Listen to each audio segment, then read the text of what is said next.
In the summer of 1944, while cities were still burning and soldiers were still dying, a strange gathering took place in the mountains of New Hampshire. 730 delegates from 44 countries left a world at war to argue about something invisible, something more abstract than territory or ideology, but just as powerful. They came to talk about money. In a grand old hotel surrounded by pine trees and ski slopes, they filled rooms with cigarette smoke, papers, and exhausted conversations. Outside, the war still raged. Inside, they were planning what the world would look like after the guns finally fell silent. Not in terms of borders on maps, but in terms of who would control the lifeblood of the new world economy. What they were really deciding, whether they admitted it or not, was which piece of paper would rule the planet. That piece of paper was the US dollar, and Bretton Woods was the day it got a crown. On the surface, the Second World War looked like a clash of armies and ideologies. Fascism versus democracy, empires clinging to life, nations fighting for survival. But beneath the slogans and speeches was a simpler question that no one put on posters. Who gets to issue the money that everyone else has to use? Because whoever answers that question correctly doesn't just win a war, they write the rules for peace. Bretton Woods is usually described in textbooks as a monetary conference, a technical meeting of economists, and officials designing a stable cooperative system. That's the marketing. The truth is closer to a coronation with better lighting. The robes were replaced by suits, the crown by a currency, and the cheering crowds by quiet signatures on official documents. By the time the delegates checked into the Mount Washington Hotel in July 1944, one brutal fact was obvious to everyone in the room. The old financial center of the world, Britain, was broken and broke. London had been bombed. Its empire was crumbling. And beneath the rhetoric of sacrifice and victory lay a harsh balance sheet. Britain was now the largest debtor in history, owing staggering sums to the United States. America, by contrast, had something far more important than slogans. It had factories that still worked. It had oil, it had ships, and it had gold. A lot of it. The United States held more than half of the world's S industrial capacity and roughly 2/3 of the world's AS official gold reserves. Everyone else had rubble and IOUs. America had vaults and production. So the real question at Bretton Woods wasn't simply, how do we build a fair global system? It was, how do we build a global system that reflects the new reality without calling it an empire? To understand how the dollar got its crown, you have to understand the chaos that came before. Nobody gives a currency that kind of power out of kindness. It happens after panic. Before the world turned to the dollar, it turned to gold. Under the classical gold standard of the late 19th and early 20th centuries, major currencies promised a simple deal. For every unit of paper money, there was a specific quantity of gold in a vault. The paper was a claim, a receipt. If you didn't trust the paper, you could, in theory, walk up to the issuing authority, hand in your bills, and walk out with metal. On paper, it was honest. In reality, it was fragile. World War I shattered that illusion. Governments on all sides suspended gold convertibility and printed money to finance industrial slaughter. After the war, they tried to stitch the old system back together, but the pieces didn't fit. Britain went back to gold at an overvalued rate, trying to pretend the pound was still as strong as before. Germany struggled under impossible reparations, sliding into hyperinflation. The Roaring Twenties gave way to the Great Depression, and the gold standard, once seen as a guarantee of stability, became a straitjacket. Then came the currency wars. Governments devalued their currencies to gain trade advantages. Tariffs went up. Capital controls spread. Each country tried to save itself at the expense of everyone else. Beggar thy neighbor wasn't just a phrase, it was policy. Trust evaporated. World trade shrank. Banks failed by the thousands. Millions lost jobs and savings. By the late 1930s, the global monetary system looked like a smashed mirror.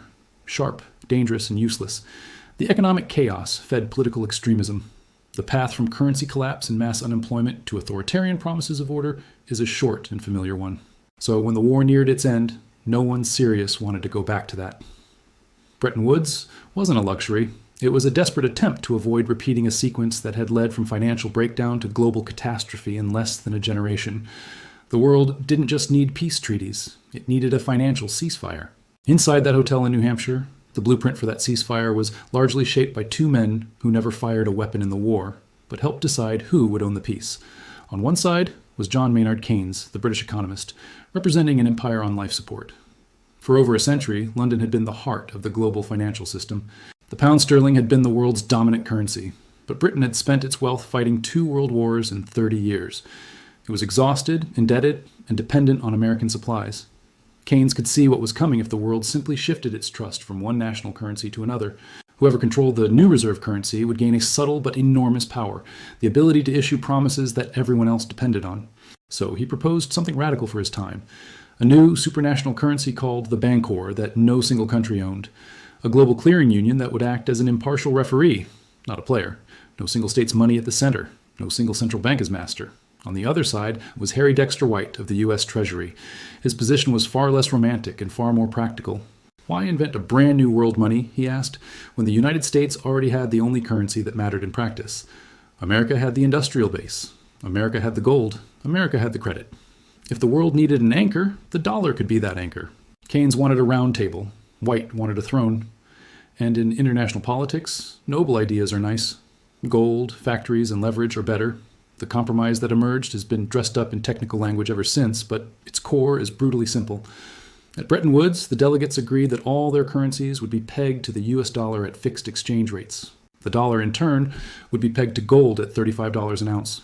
If you were a central bank in Europe or Asia, you didn't hold gold directly as your main reserve. You held dollars. And if you ever got nervous, you had the right to go to the US government and say, "Here are our dollars. Give us the gold." On paper, the world was still on a kind of gold standard. In reality, something had changed. Gold became the background prop. The dollar became the lead actor. The metal sat in vaults. The paper moved through the veins of world trade. To oversee this architecture, Bretton Woods created two pillars that still exist today: the International Monetary Fund, to monitor exchange rates, and lend to countries in crisis, and the World Bank, to fund reconstruction and development. Their language was full of cooperation, stability, and mutual aid. But beneath the cooperation was a very specific hierarchy.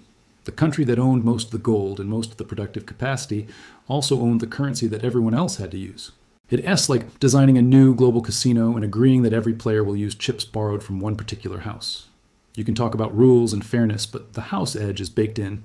In the 1950s and early 1960s, it seemed to work almost flawlessly. Europe rebuilt from ruins. Japan experienced its economic miracle. Trade flows surged. Container ships, highways, and jet travel stitched the industrialized world together. Behind all of it was a quietly expanding ocean of dollars. The United States bought imports, stationed troops abroad, provided aid, and invested overseas, sending dollars out across the world. Foreign central banks took those dollars and stacked them in their reserves. Commercial banks used them to fund trade and investment. The global machine ran on green fuel. But that apparent success hid a structural tension that would eventually crack the crown. A reserve currency system contains its own contradiction. The world demands a growing supply of the reserve currency to lubricate trade and finance, which means the issuing country has to supply those units, usually by running deficits, sending more of that currency abroad than it takes in. At the same time, the value and credibility of that currency depend on trust that it's not being produced recklessly. Too few dollars and the world chokes. Too many dollars and the world starts doubting the promise behind them. This tension was formalized by economist Robert Triffin and is now known as the Triffin dilemma. The needs of domestic policy and the needs of the global system eventually collide. During the 1960s, that collision approached. The United States tried to do what no empire had ever done sustainably: wage an expansive war abroad, launch an ambitious social program at home, and maintain a gold convertible currency at a fixed rate all at once. Vietnam needed funding. The Great Society needed funding. Corporate expansion and consumer spending needed funding. The dollars flowed. On ledger books, the dollar was still officially as good as gold, $35 for an ounce. But foreign governments could do arithmetic. They could see U.S. gold reserves declining while the pile of external dollar claims kept rising. If too many holders decided to convert paper into metal at the same time, the vaults would empty. Some countries didn't wait for everyone else. France under Charles de Gaulle became the loudest critic of what he called America exorbitant privilege, the unique position of being able to buy real goods and services from the world in exchange for paper promises that only it could print. De Gaulle began sending French dollar reserves back across the Atlantic and demanding gold instead. Imagine ships crossing the ocean, not carrying migrants or armies, but moving claims in one direction and gold bars in the other. Each shipment was a vote of no confidence in the existing arrangement. Behind the scenes, central banks tried to defend the illusion. The London Gold Pool, a cooperative effort by the U.S., and several European countries quietly sold gold into the market to keep the world price near the official level. But speculation intensified.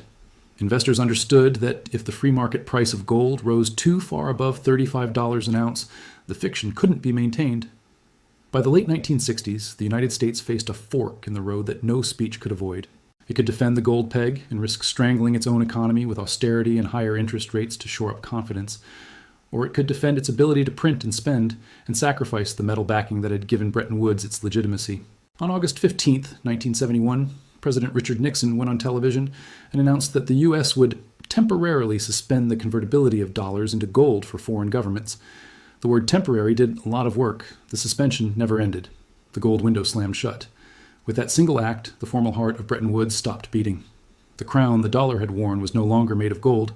It didn't fall off. It simply changed material, from metal to something much less tangible: trust. In the years that followed, fixed exchange rates collapsed. Major currencies began to float, their values changing daily based on market forces and central bank decisions. The old promise that a dollar represented a fixed amount of gold was gone. The new implicit promise was different.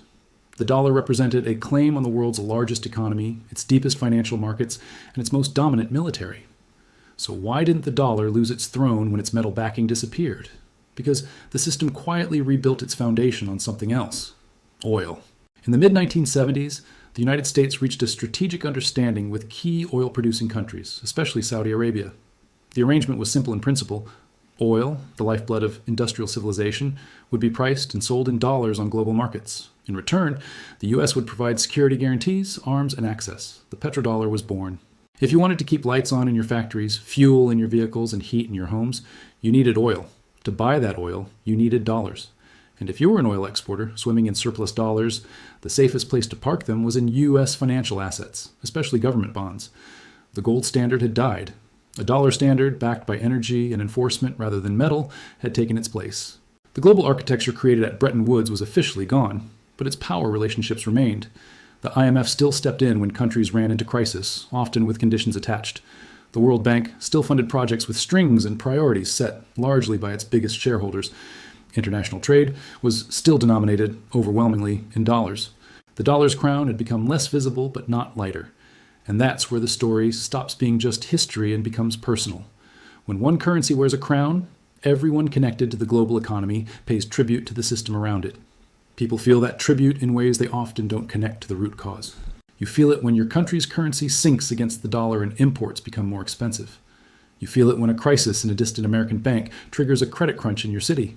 You feel it when your government is told to tighten its belt to keep access to global funding, while the issuer of the reserve currency runs deficits decade after decade without facing the same punishment. When the Federal Reserve cuts interest rates dramatically to rescue its own financial system, waves of cheap dollars wash into other countries, fueling lending where in asset booms that often end in painful busts. When the Fed raises rates sharply to fight its own inflation, those dollars rush back home, leaving weaker economies scrambling to pay back debts in a suddenly more expensive currency. And when Washington chooses to use the dollar-based system as a weapon, freezing foreign reserves, cutting banks off from the global payments network, it sends a message the world understands clearly. The architecture born at Bretton Woods is not neutral plumbing. It is a tool of state power. The dollar's crown may be made of trust, but that trust is enforced by law, influence, and, when necessary, force. The lesson of Bretton Woods is not that there was once a perfect, fair system that later got corrupted. The lesson is that monetary order has always been political.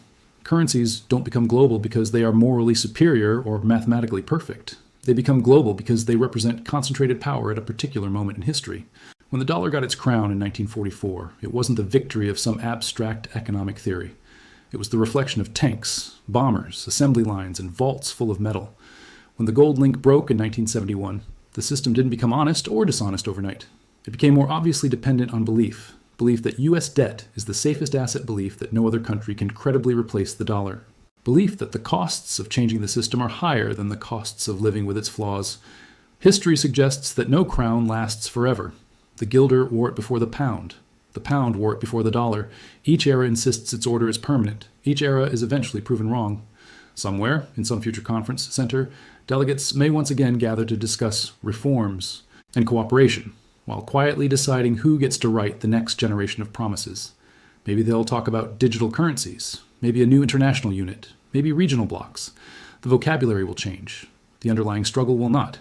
It will still be about who gets to create the money that everyone else must chase, save, and repay, who issues the promises, and who spends their lives honoring them.